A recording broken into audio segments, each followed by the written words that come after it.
이런 이유로 하나님은 사람들을 부끄러운 욕망의 노예로 살게 내버려 두셨습니다. 여자들은 남자들과의 자연스러운 성관계를 여자와의 성관계를 갖는 것으로 바꾸었습니다. 이와 똑같이 남자들도 여자들과 행하는 자연스러운 성관계를 버리고 남자들끼리 정욕이 불던 남자가 남자와 부끄러운 짓을 했습니다. 그래서 스스로 잘못에 합당한 벌을 받았습니다. 사람들이 하나님을 아는 것을 하찮게 여겼으므로 하나님께서는 사람들이 타락한 생각에 빠지게 하시고 사람들이 해서는 안 될 일들을 하게 내버려 두셨습니다. 그들은 온갖 불의와 악행과 탐욕과 악독으로 가득한 사람들입니다. 또한 시기와 살인과 다툼과 속임과 저기로 가득 찼으며 남에 대한 말하기를 좋아하고 남들을 비방하고 하나님을 미워하면 거만하고 건방지며 뽐내기를 잘합니다. 그들은 악한 일을 계획하고 부모님께 순종하지 않습니다. 그들은 양심도 없으며 약속을 지키지 않으며 친절하지도 않고 동정심도 없습니다. 사람들은 그런 일을 행하는 사람은 죽어 마땅하다는 하나님의 의로운 법을 알면서도 자신들만 그런 악한 행동을 계속하는 것이 아니라 그런 행동을 저지르는 다른 사람들까지 잘한다고 두둔합니다. 그러므로 다른 사람을 판단하는 사람도 변명할 수 없게 되었습니다. 다른 사람을 판단하는 사람은 자기도 똑같은 행동을 하고 있으므로 자기 자신을 판단하는 셈입니다. 이런 일을 행하는 사람들에게 하나님께서 의로운 심판을 내리라는 것을 우리는 알고 있습니다. 악한 일을 행하는 사람을 판단하면서 실은 자기도 똑같은 일을 하고 있는 사람에게 한마디 하겠습니다. 그대가 혹시라도 하나님의 심판을 피할 수 있다고 생각하십니까? 그렇지 않으면 하나님의 자비로우심이 여러분을 회개로 이끄신다는 것을 깨닫지 못하고 그분의 자비로우심과 넓으신 나랑과 오래 참으심의 풍성함을 멸시하는 것입니까? 어리석게도 이런 사람은 완고하고 회개하지 않음으로 말미암아 하나님의 의로우신 심판이 나타나는 날에 받을 진노를 스스로 쌓고 있습니다. 하나님께서는 각 사람이 행한 그대로 갚아주실 것입니다. 인내로서 선한 일을 행하며 영광과 존귀와 영원한 것을 구하는 사람들에게는 하나님께서 영생을 주실 것입니다. 그러나 이기적인 욕심들만 가득하여 진리를 거스르고 옳지 않은 것을 따르는 사람에게는 하나님께서 진노와 화를 내리실 것입니다. 악한 일을 행하는 모든 사람에게 환난과 고통이 있을 것입니다. 유대인으로부터 시작해서 이방인들에게 이르기까지 그러할 것입니다. 그러나 선한 일을 하는 모든 사람에게는 영광과 존귀와 평강이 있을 것입니다. 유대인으로부터 시작해서 이방인들에 이르기까지 그러할 것입니다. 그것은 하나님께서 모든 사람을 차별하지 않으시기 때문입니다. 율법을 모르는 사람들이 죄를 지으면 율법과 상관없이 망할 것이요 율법을 아는 사람들이 죄를 지으면 율법에 따라 심판을 받을 것입니다. 그것은 하나님 앞에 율법을 듣는 사람이 의로운 사람이 아니라 오직 율법을 행하는 사람이라야 의롭다고 인정받기 때문입니다. 이런 까닭에 율법을 가지고 있지 않은 이방인들이 본성에 따라서 율법이 요구하는 대로 행하였다면 그 사람은 율법을 가지고 있지 않지만 자신이 자기에게 율법이 되는 것입니다. 이런 사람은 율법이 요구하는 것이 그들 마음속에 새겨져 있는 것을 보여주며 그들의 양심이 그것을 증언하고 그들의 생각이 그들의 잘못을 고소하기도 하며 그들을 변명하기도 합니다.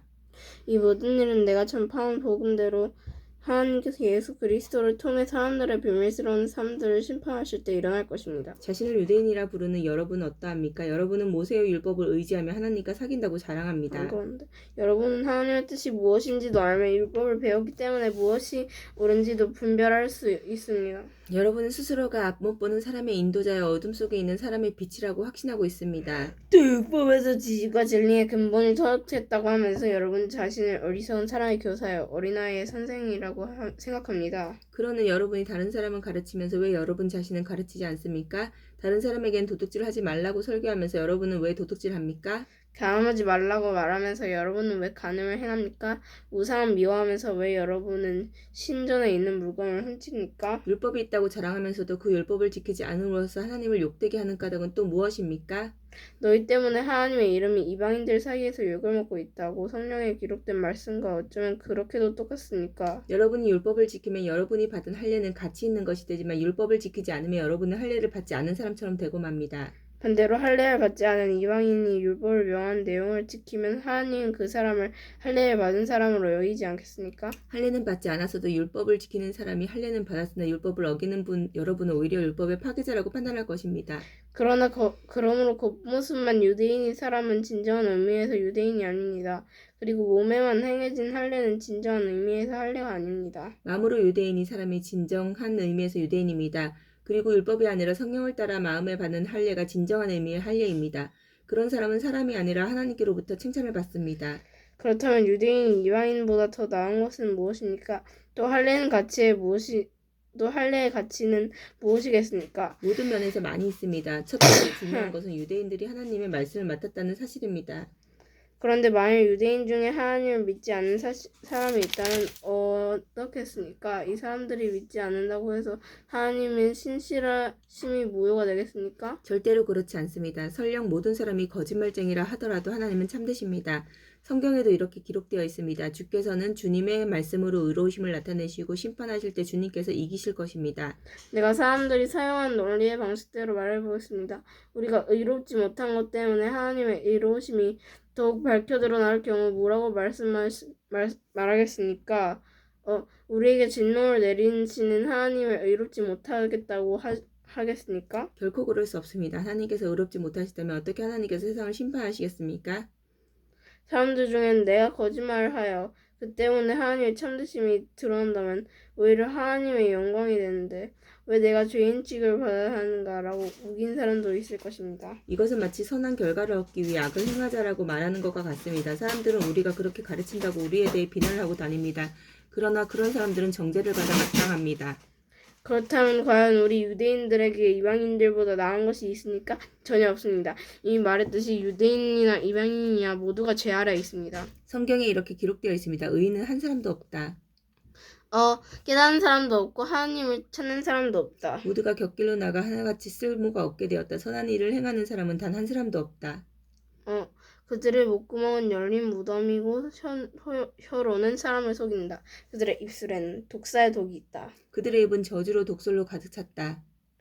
그들은 사람을 죽이려고 바쁘게 움직이며 그들이 가는 곳마다 멸망과 비참함이 있다. 그들은 평화의 길을 알지 못합니다. 그들의 눈에는 하나님을 두려워하는 것이 없다. 우리가 알기로는 율법에 기록된 내용은 그 무엇이 되었든 율법 아래에 사는 사람들에게 말하는 것입니다. 그래서 누구든지 변명할 말이 없게 되고 온 세상은 하나님의 심판 아래에 있게 됩니다. 그러므로 율법을 지키는 것을 하나님 앞에 의롭다고 인정받은 사람은 아무도 없습니다. 왜냐하면 율법은 우리가 죄인이라는 사실을 알게 해주기 때문입니다.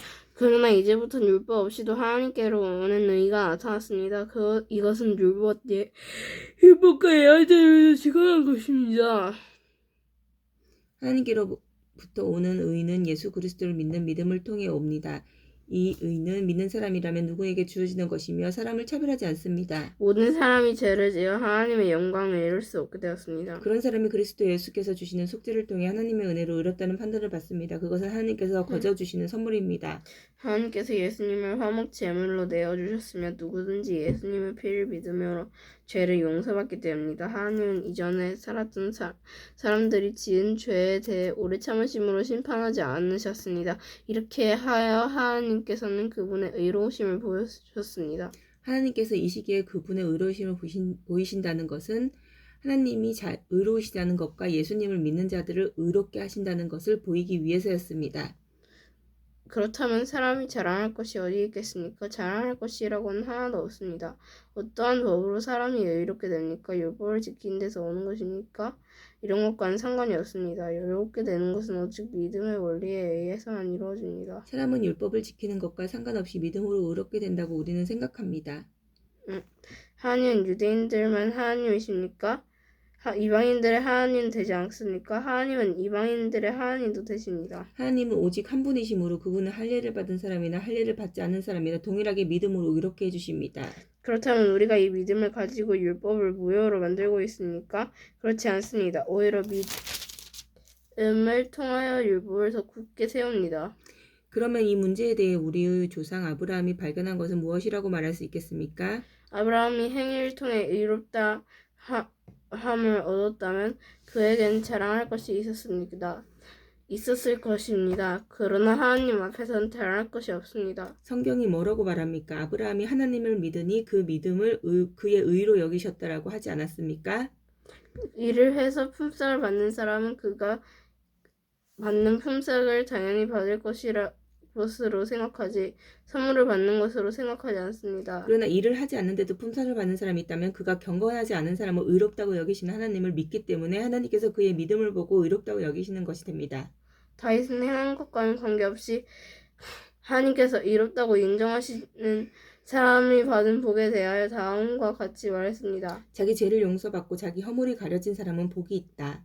주님께서 죄 없다고 인정해주는 사람은 복이 있다. 그렇다면 이 복이 할례를 받은 사람들에게만 내리는 것입니까? 아니면 할례를 받지 않은 사람들에게도 내리는 것입니까? 우리는 앞에서 아브라함의 믿음이 의로 여김을 받았다고 말했습니다. 어떤 상황에서 이런 일이 발생했습니까? 아브라함이 할례를 받은 뒤였으니까 아니면 할례를 받기 전이었으니까? 아브라함이 의롭다 함을 받은 것은 할례를 받은 후가 아니라 할례를 받기 전이었습니다. 아브라함은 할례를 받기 전에 믿음으로 의롭다함을 받았으며 그 표로 할례를 받은 것입니다. 그러므로 아브라함은 할례를 받지 않고도 하나님을 믿는 모든 사람들이 의롭다 여김을 받을 수 있도록 모든 믿는 사람의 조상이 되었습니다. 또한 아브라함은 할례받은 자의 조상이기도 합니다. 이 말은 그가 할례받은 사람들뿐만 아니라 우리 조상 아브라함이 할례를 받기 전에 가졌던 믿음의 발자취를 따라갔다는 사람들의 조상도 된다는 의미입니다. 하나님께서 아브라함과 그의 후손에게 그들의 세상을 물려받을 상속자가 되라고 하신 약속은 율법을 통해 온 것이 아니라 믿음으로 인한 의를 통해 주신 약속입니다. 만약 율법을 지킨 사람이 상속자가 된다면 믿음은 쓸모가 없어지고 약속도 무용지물 되고 말 것입니다. 율법은 하나님의 진노를 야기하지만 율법이 없다면 율법을 범하는 일도 없을 것입니다. 그러므로 하나님의 약속은 믿음을 통해 주어집니다. 이렇게 하신 것은 하나님께서 아브라함의 모든 자손에게 약속을 은혜로 주시기 위해서였습니다. 모세의 율법 아래 사는 사람들뿐만 아니라 우리 모두의 조상 아브라함처럼 믿음으로 사는 사람들 전부가 아브라함의 자손이 됩니다. 성경에 내가 너를 많은 민족의 조상으로 삼았다고 기록되어 있는 것처럼 아브라함은 그가 믿은 하나님 곧 죽은 사람도 살리시며 없는 것도 있게 하시는 하나님을 믿었습니다. 아브라함은 소망이 전혀 없었지만 하나님께서 네 자손이 이와 같이 많아질 것이다 라고 말씀하신 대로 자기가 많은 민족의 조상이 될 것을 믿고 소망을 했습니다. 아브라함은 100살이 되어 거의 죽은 사람이나 다름없게 되었고 사라도 나이가 많아 아기를 낳을 수 없다는 것을 알았지만 하나님을 믿는 믿음이 약해지지 않았습니다. 그는 하나님의 약속에 대해 불신하거나 의심하지 않고 오히려 그 약속을 굳게 믿어 하나님께 영광을 돌렸습니다. 아브라함은 하나님께서 친히 약속하신 것을 이루실 능력이 있다는 것을 확신했습니다. 이것이 바로 하나님께서 그 믿음을 그의 의로 여기셨다라고 말씀하신 이유입니다. 그의 의로 여기셨다는 말은 아브라함만을 위해 기록된 것이 아닙니다. 그의 의로 여기셨다는 말은 아브라함만을 잠깐 무슨 소리야?